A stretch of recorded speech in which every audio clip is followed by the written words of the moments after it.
pikir semua masyarakat Indonesia udah tahu lah, terutama adik-adik pencinta bola kita, bahwa ya sepak bola nasional itu ya judi. Ya kalau sudah judi berarti nggak sportif. Nah kalau sudah nggak sportif ya udah, jangan bermimpi akan ada harapan-harapan ke depan menjadikan satu sepak bola tontonan yang luar biasa. Sepak bola Indonesia itu ya memang saatnya harus dirombak total sampai ke akar-akarnya. Jadi ibarat pohon itu tidak hanya ranting-rantingnya yang ditebang, tapi dicabut seakar-akarnya. Jojo Meo Channel harus ada untuk mengupas hal-hal yang tidak lazim lah di sepak bola kita. Karena tanpa ada suatu wadah untuk menyuarakan inspirasi dan bagaimana sih sepak bola Indonesia itu yang seharusnya itu ya, saya berharap pada Jojo Meo Channel ini terus berjuang demi sepak bola Indonesia. Saksikanlah Jojo Meo Channel, jangan sampai ketinggalan setiap saat, setiap hari, setiap detik.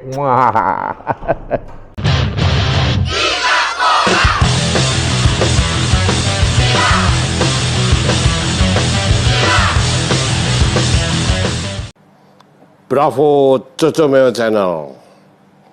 Hari ini bagi Jojo Meo Channel adalah seperti petir di siang bolong, dan sekaligus kita berkabung bagi para penggila, pencinta, dan pemain sepak bola di Indonesia. Karena 4 jam yang lalu di Qatar, Erick Thohir, wakil Indonesia sekaligus ketua umum PSSI, bertemu dengan Gianni Infantino, presiden FIFA, yang mengumumkan bahwa Indonesia dibatalkan dari tuan rumah Piala Dunia U20 yang sejatinya akan berlangsung tanggal 20 Mei sampai 11 Juni. Di saat rejim Jokowi di akhir jabatannya dalam 2 periode ini, sekaligus menampar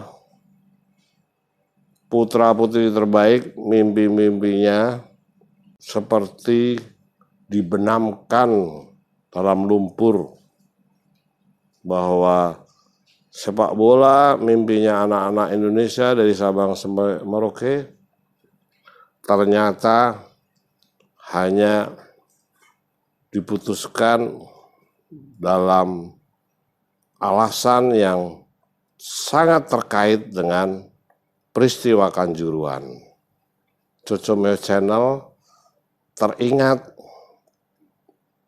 petuah omongan dari pemilik Arema Indonesia, Lucky Yaakob Zainal, ketika ngobrol-ngobrol dengan saya, bahwa siapa saja yang merusak Arema, kualat.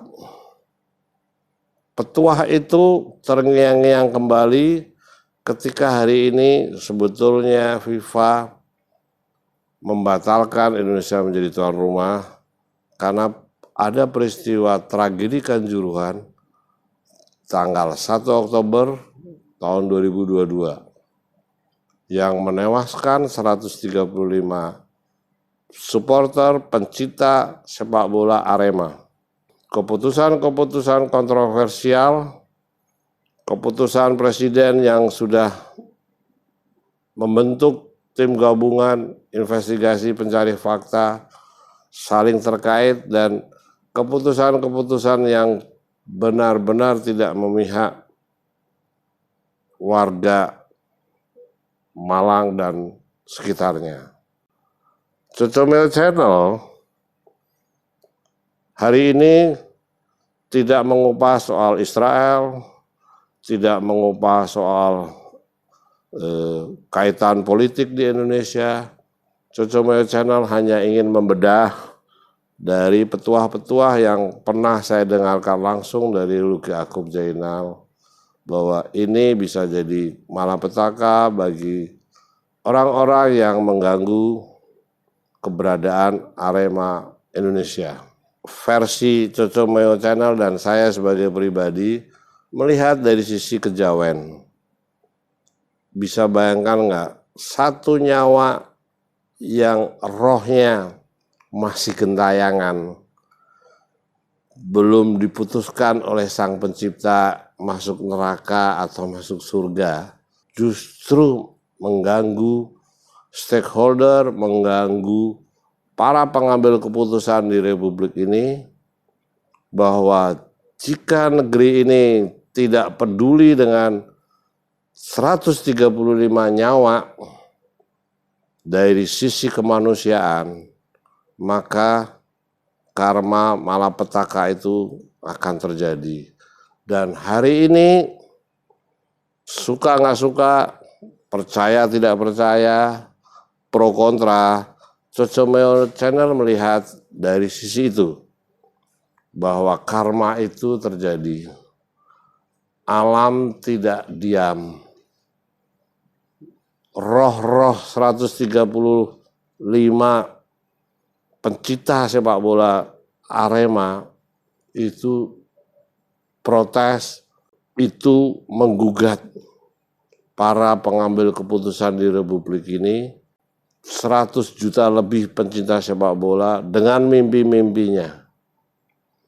Dengan mimpi-mimpinya untuk menjadi pemain hebat di sepak bola nasional, akhirnya terkubur hanya karena negeri ini tidak pernah peduli bicara kemanusiaan. FIFA tidak menghukum sepak bola nasional. PSSI tidak menghukum Indonesia dan tidak di-bench. Tetapi pembatalan itu saja sudah cukup menampar wajah negeri yang katanya loh jinawi, tentram, ramah, ternyata menyimpan kejahatan-kejahatan kemanusiaan yang sampai hari ini diputuskan secara kontroversial. Bisa dibayangkan ada peristiwa pertandingan sepak bola, penontonnya tidak punya rivalitas, tiba-tiba dari Zurich sana markas FIFA kaget. Loh, ini nggak ada lawan di antara penonton, seluruhnya yang nonton di Kanjuruhan adalah seluruh pendukung Arema, tiba-tiba mati kena gas air mata. Sedih bukan? Dan inilah versi Cocomeo, bahwa karma itu akhirnya harus dilakoni oleh bangsa kita. Setuju atau tidak, protes atau tidak, Cocomeo Channel sangat percaya dari versi inilah yang memutuskan FIFA untuk membatalkan Indonesia menjadi tuan rumah. Kita masih beruntung, orang Jawa saya merasa masih beruntung bahwa PSSI, pemerintah Indonesia, tidak di-bench oleh FIFA. Di dalam surat keterangan itu, implisitnya FIFA masih mau membantu. Poin-poinnya adalah masalah infrastruktur karena pernah terjadi masalah tragedi Kanjuruhan. Sekali lagi, Cocomeo Channel hanya melihat dari sisi hukum yang terjadi dan diberikan oleh pemilik alam semesta ini, bahwa pembatalan ini adalah hasil dari hukum karma. Adios, Cocomeo Channel.